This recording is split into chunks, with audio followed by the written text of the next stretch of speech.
welcome to the Reimagined Future, a Climate Solutions Discovery Workshop. In the context of St. Jamestown community, it means looking at exploring climate action solutions for mobilizing a more inclusive, healthy, and equitable, and sustainable and resilient world. Thank you, Yasmin, and thank you, everybody. Hello from Vancouver, British Columbia. It is rainy and overcast here, as to be expected. And I look forward to speaking with you all and sharing some ideas around innovation and climate challenge and opportunity. You know, when I look around it, I don't think anybody's disputing climate change or climate, events here. That's not what we're doing anymore. We're talking about how do we adapt? How do we innovate? How do we create a vibrant world around us that's working and adapting with the changing climate?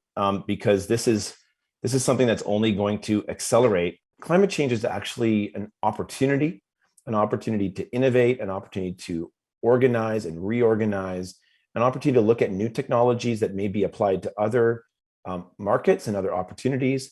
But also, I think the key here is really how do we engage the public, the private, and the community at every level here, and really looking at St. Jamestown as a great opportunity, obviously great location, but the willingness to be dynamic and to be daring and to go and make those changes. We can't wait for the best technology ever, right?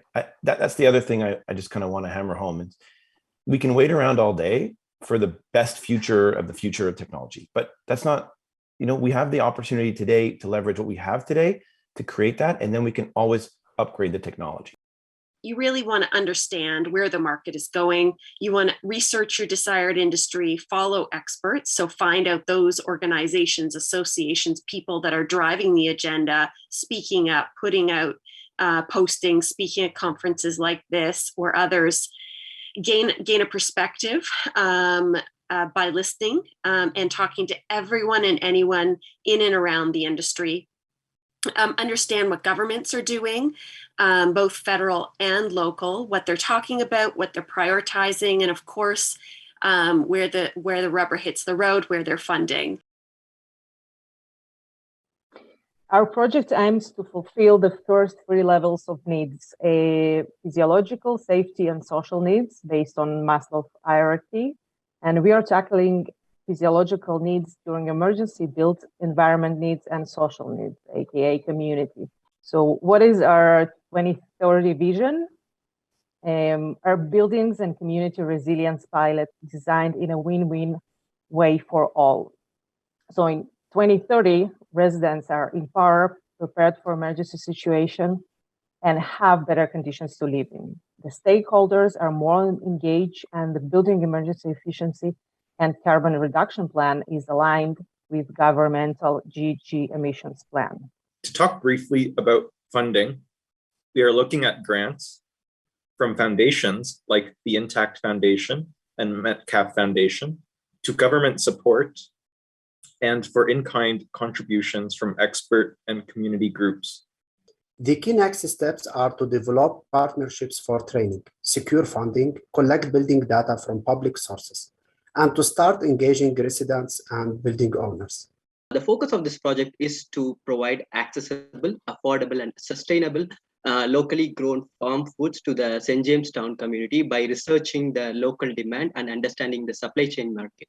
So involve travel to the farms and understand their needs and impediments they face. And finally, when we finalize with the survey, we're going to present a case study where we're going to present whatever we found, and then a research-based solution by partnering with experts in the sector and come up with a community-specific plan to address the food security problem in St. Jamestown. So this project will help the investors understand the community preferences to local foods and streamline their procurements accordingly. Investors also gain access to the market early and can have better advantage over the peers. And the residents, they have access to healthy food choices, improved nutrition, and food safety, and brings community together and empowers the consumer. Local farmers, it will get them more jobs and improve their businesses and increase the market size. And apart from it, environmentally, as you guys know, it will reduce our food miles and improve our carbon footprints, and finally, it will save our soils.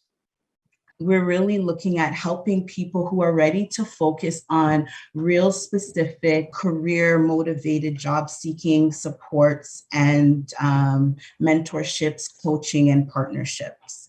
So our unique value proposition is that we will be bringing settlement services to the neighborhood and encouraging residents to help themselves by helping one another. So also too, what we're hoping to really achieve with this peer mentorship program and mentorship circle is also for those who are older as well, not just the youngs, but those who are 40 and over. And 40 is not old, neither is 50 and neither is 60. But, there is some, age discrimination sometimes within the job market.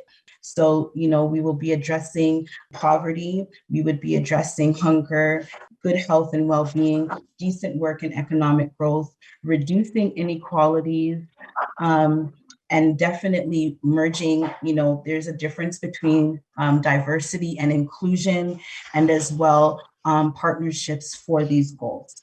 But I think one of the takeaways about possibilities is you never know where you're going to end up until you start. And I think that's a really important concept here for St. Jamestown and the work that RSI is doing as well with the project, because you have to start somewhere. And then innovation takes time. You have to tweak it. You've got to make a product and you got to tweak it. And I am optimistic that these projects are going to hit the ground running and are going to make amazing change in St. Jamestown. So thank you. Congratulations and a huge round of applause for our mentors and our team leaders. Thank you.